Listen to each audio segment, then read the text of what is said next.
Well, we're live now, so Yeah. thank you so much, Simon, for joining me. Yeah. It's Uh, great to be here, Rachel. awesome.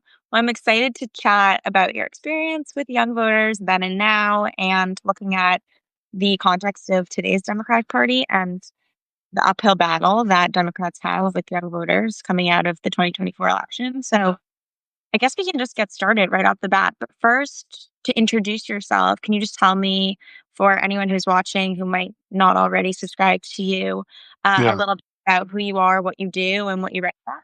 Yeah. I've been doing this so long, I'm now part of the problem and not part of the solution, right? Is the old line we had growing up. But yeah, I've been in Democratic politics for over 30 years. I started my career as a TV producer and writer for ABC News. So I grew up in the media business and then went into politics. And I worked on two presidential campaigns, was senior advisor to the DCCC, ran my own think tank for a long time, and have been run, which was sort of like a private think tank for the Democratic Party. And then the last couple of years, I've been writing and building a community on Substack called Hopium Chronicles. Awesome. Well, thanks again for being here. So, Yeah. I guess just to address the biggest elephant in the room, which is that if you look at the way that young people voted in 2024 in comparison to 2020, according to Circle at Tufts, there was a 20-point drop in support for Democrats. And so I'm curious why you think that was and what the Democratic Party, like what caused that drop off.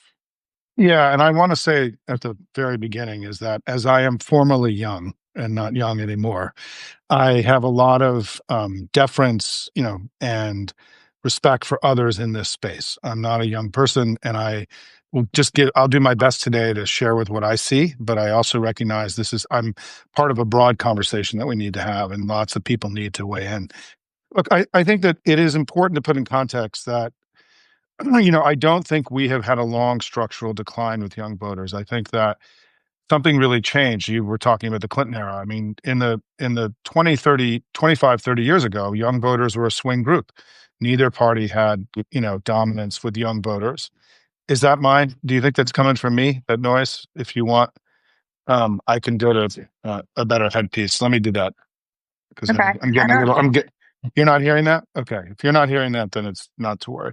Um, so then in 2006, because of Bush's presidency and the Iraq War and 9/11 and immigration and other things, young people started swinging more directly to Democrats. And really, since 2006, young people have been a Democratic leaning group. And the three elections that were most disappointing for us in recent years, 2010, 2014, and 2024, and you could add 2016 in there too, but where is our elections where we dramatically underperformed with young people. And so the way to think for Democrats, the way to think about young people is that they're at the very center of our coalition. They have to be, young people have to be at the center of everything we do. For when young people don't perform well for us, we lose. And the only way we can win elections is by having very strong based on the way our coalition is built now. It requires us to have a strong performance with young people. And so that's why part of my argument has been for many years that young people have to be at the center of everything Democrats do and not at the kids' table, right? They have to be at the main table and not at the kids' table. And I think that we've been episodic about that, right? And there have been times when we've done a good job and made young people the center of everything we do. And there are times when we haven't, and we've paid a price for that when we did. Yeah. Yeah. No, that's a really great point. And you wrote in an op-ed a year ago, more than a Yeah. year ago, Yeah. about what your advice was to the then Biden campaign about building a campaign within a campaign Yep. for young voters specifically. Can you talk a little bit about that? And Yeah. did you ever did you ever share that with them? Yeah.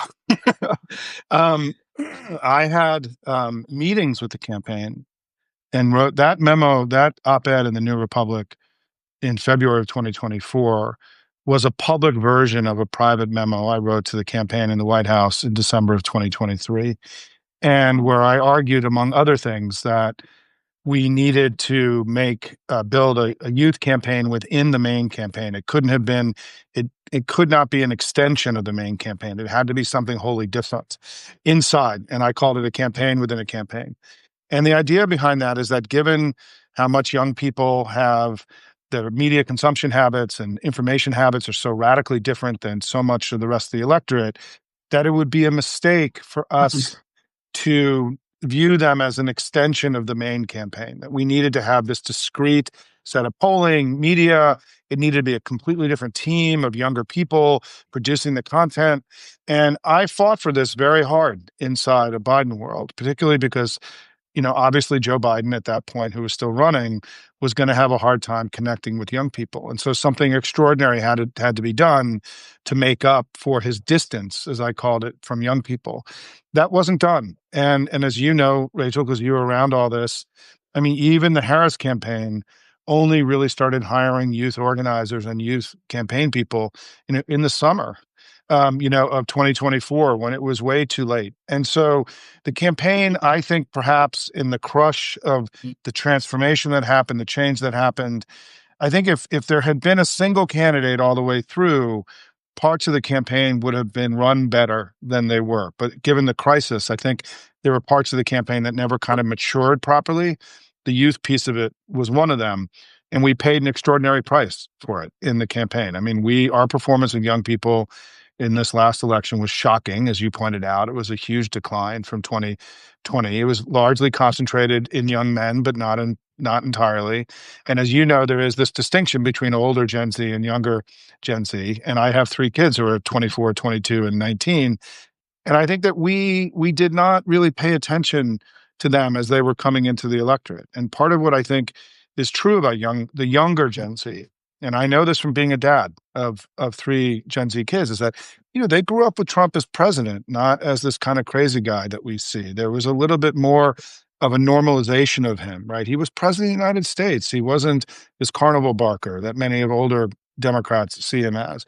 COVID, I also think, was an enormous thing that the campaign missed. And that when Kamala Harris, Trump talked about COVID all the time, and they've had these coded messages around, COVID and the disruption of COVID, the economic and physical disruption that, as you know, Rachel, was for young people was extraordinary, right? I mean, for older people, COVID was a disruption. For young people, it was life transforming. And I think that when Kamala Harris was asked in the campaign in that in the debate, have you guys made things better? She needed to answer yes. And she needed to remind voters that they inherited this extraordinary mess that Trump gave them. Trump botched COVID. The economy was far worse than we would have expected otherwise. And that they made things better and that they got us to the other side of COVID. They needed to have a COVID encoded message for young people whose lives had been so disrupted. They didn't do that either. And so I think some of this was, and then finally, my other sort of two other areas that I wrote about in that op-ed, and Yeah. that I think were also not addressed, was number one is that I think we've gotten on the wrong side of opportunity with young people. And I think many young people saw Trump. They'd have a better life with Trump. They'd make more money. They could invest in crypto.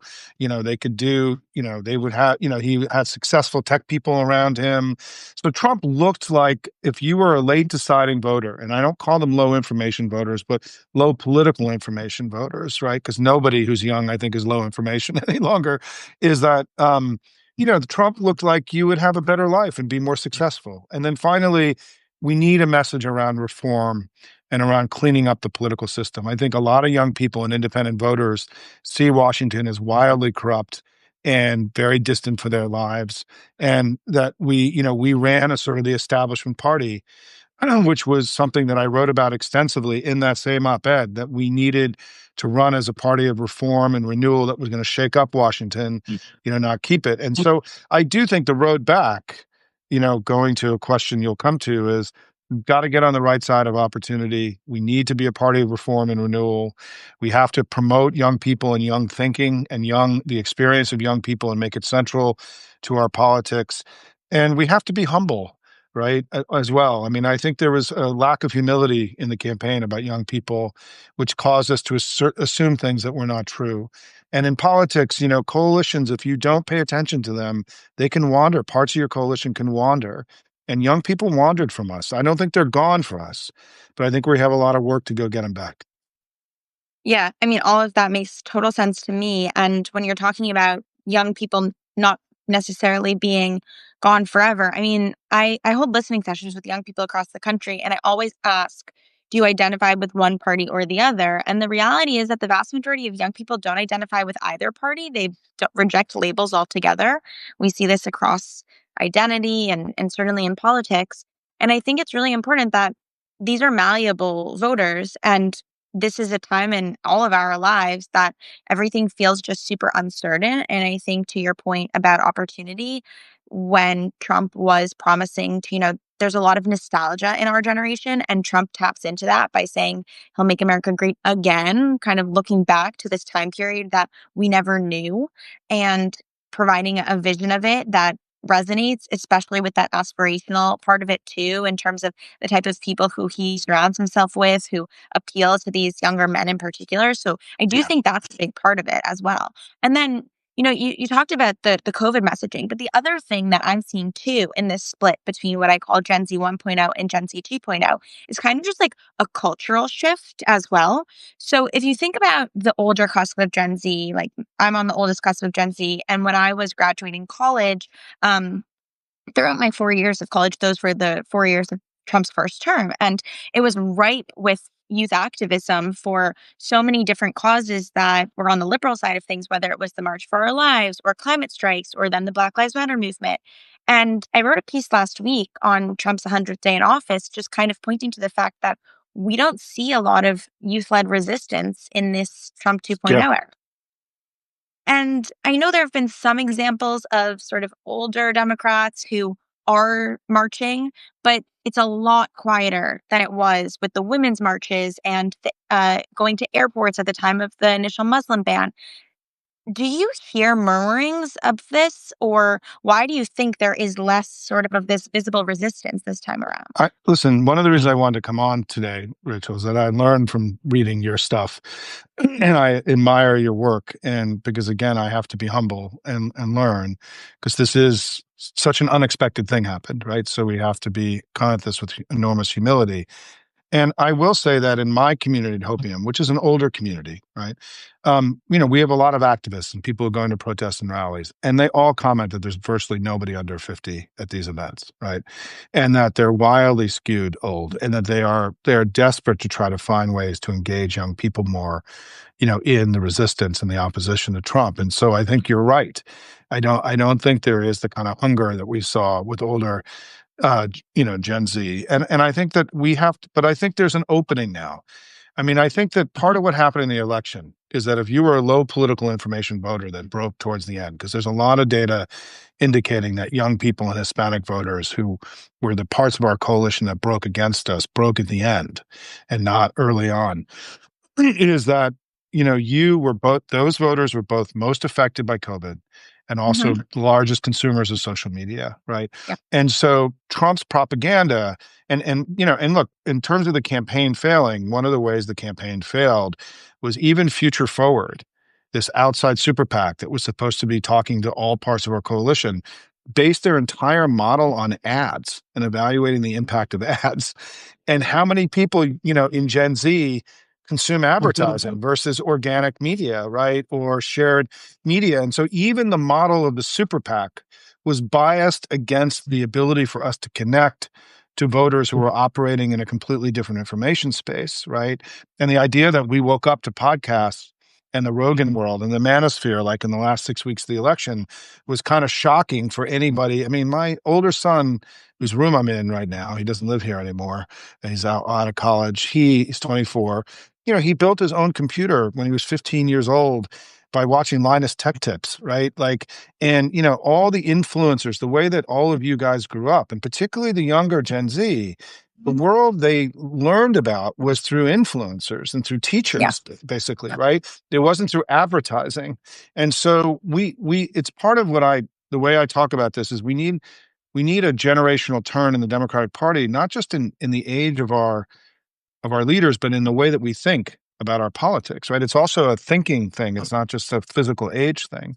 And it has to be both, and we have to see it as both, which is why just replacing older politicians with younger ones may be insufficient, right? There has to be more of a change. So, I mean, to answer your question is that I think that I'm now I've rambled. I'm now even forgetting where we were, but I think that we have a lot of work to do here. But I think that as what you had mentioned earlier, the polls have come. Trump has his plummet in polling, which is very significant, and it is almost unprecedented in the modern era of American politics to see this level of decline that's this rapid and this across the board.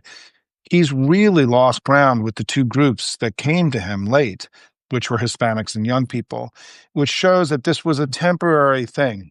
And he needed to build those voters into his new coalition, into a coalition that could win them elections. He's failed to do that. They've now wandered from him. And so to your point, they're wandering now. And we need to build a campaign to go bring them, some of them not back into the Democratic Party, but into the Democratic Party for the first time, right? Right. Because they weren't necessarily there to begin with. And so but I think we should view this as not an uphill climb, where I'll differ from you a little bit. I think it's more of a renewed opportunity that we have to seize. Yeah. No, no, no. I think that's totally right. And I appreciate especially what you said about these are not old Democratic voters who turned Republican or are coming back. These are literally they started in Trump's Republican Party. That was the Republican Party that they opted into. He's the only thing that they know.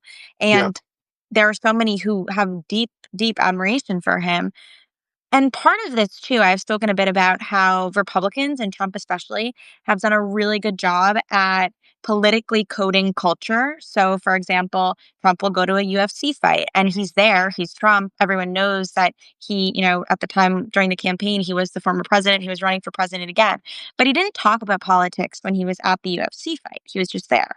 And on the other side, you had, let's say, former Vice President Kamala Harris holding a rally that was centered around abortion in Texas, and Beyonce was there, but it wasn't a Beyonce concert. And Beyonce spoke about being a mother at the rally that was centered around reproductive health care.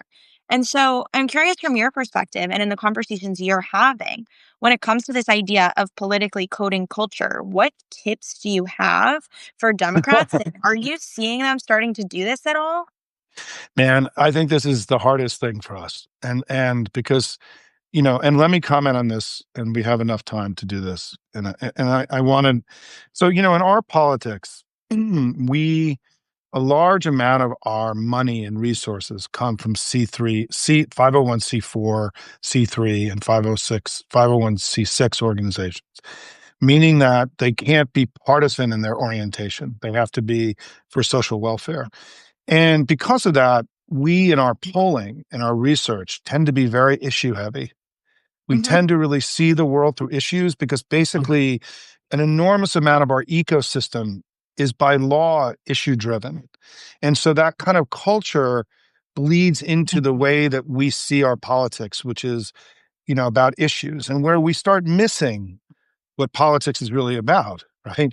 Is about something as simple as being strong and being weak, right? I mean, Trump, a huge amount of Republican politics, and I know this from being on panels with Republicans for decades in Washington, is about strong and weak, about a strong leader and weak leader. And we don't even poll on that. That's like not even part of the research that we do. It's not part of even how we even, and I think Trump won the election to a great degree. I mean, there were many reasons he won, but a central one was that he was seen by these young voters and these Hispanic voters as being strong, and Kamala was weak.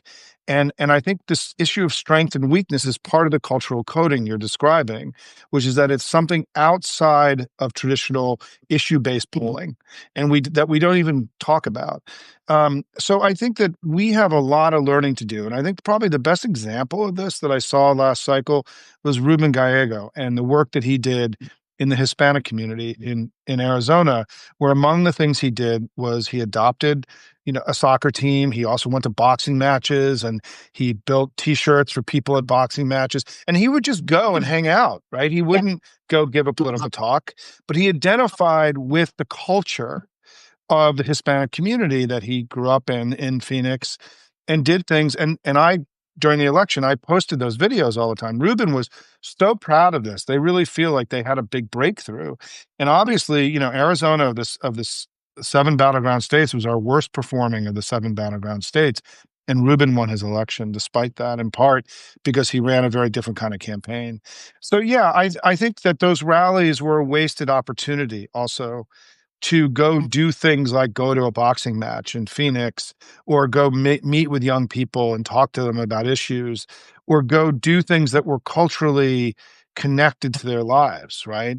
And I just want to go back to something you said, Rachel, that I think is I come back to a lot as a dad who had three teenagers at home during COVID, which was without any question the worst 18 months, 2 years of my life, is that I just think we have to continue. You said it in an indirect way, which is that I think COVID created this kind of huge, for younger people in particular, all three of my kids' lives were like blown to pieces by COVID.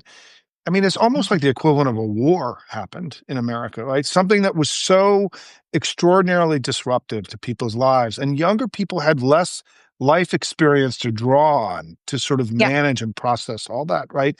And so I think we're dealing with a traumatized generation who that there is discontinuity from what came before, right? Like you were saying, I mean, older Gen Z have a different set of cultural values. And I think that's why of the campaign within a campaign that Democrats have to run now to regain our standing, we really need to do what you're doing, which is we need to do a lot of listening right now, because I think that we projected certain ideas and thoughts onto young people that they rejected with us. I also think I'll say one last thing. You asked why did we do so poorly? Is I think that Biden, I often said in my presentations that Biden, we had to make Biden's age into something about experience and capability, right? That with age also comes the ability to get things done, right? And wisdom, right? I think for a lot of young people, including my own kids, Biden's age became Democrats being out of touch and being arrogant and being like, how the hell in the world are you selling me this old guy who's clearly lost a step?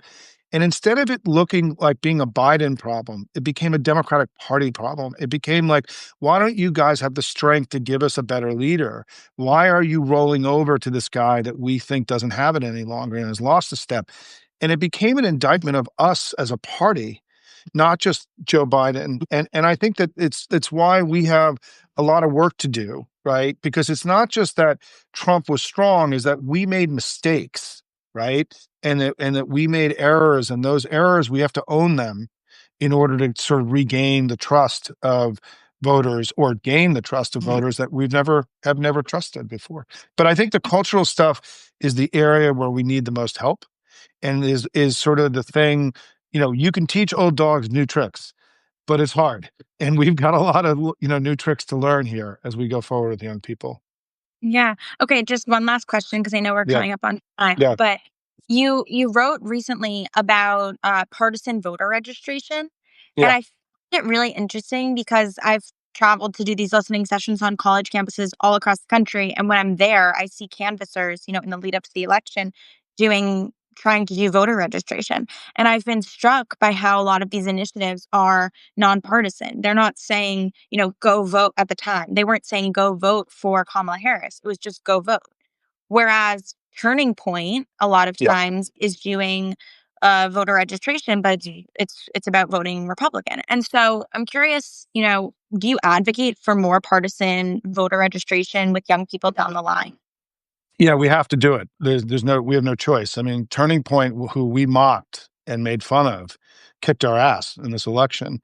And, we believed wrongly that, because it had been the case up till 2024, that those young people registering as independents, right, which was a plurality of young people in many cases, that they would end up voting Democratic because they had in 2022 and 2020 and 2018. I mean, remember the highest performance we've had with young people in recent history was in 2018. It wasn't Right. that long ago, right? And by the way, I was the lead strategist for the DCCC that cycle, and so I had something to do with that, right? I was involved in developing the youth strategy that cycle. But the point is that that I think that we know now from data from the election that Republicans registering their own voters and making their electorates more Republican in the battleground states was a central reason that they won. We know this. We have the data. So we cannot rely on the C3, C4 voter registration model anymore. Though what happened is, just so you know, Rachel, for the history of this stuff, and we'll wrap up on this, is that 20 years ago, when the campaign finance laws changed, and where money got moved more into super PACs and 501c3s and C4s, the Democratic Party, which always had less money than Republicans, made a series of choices to sort of spin off core activities to C3 and C4 organizations out of expediency, right? Out of like, just there's a limited pot of money. If we can use this other money over here to go do that stuff, that's great, right? So Yeah. voter registration was one of those things that got pushed out of the party and put into 501c4 and C3 land. And it worked for a long time, but Turning Point changed the game. And Turning Point, created a lot of young Republican voters.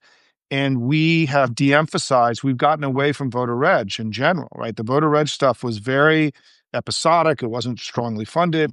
And so we now, as a party, need to return to pull that core activity back into the party and start having that first contact with young people be not that it's okay for you to register as independent, but we want you to vote Democrat. And here's why. And so we missed a step in that process of young people becoming Democrats by telling them that not being a Democrat was okay and that it was no biggie, right? Well, it is a biggie. We just learned it is a biggie and we got to reverse it. And I will tell you that Ken Martin and Jane Klebb, who runs the state chairs organization, vice chair of the DNC, I met her when she was the executive director of the Young Democrats, almost 25, 30 years ago.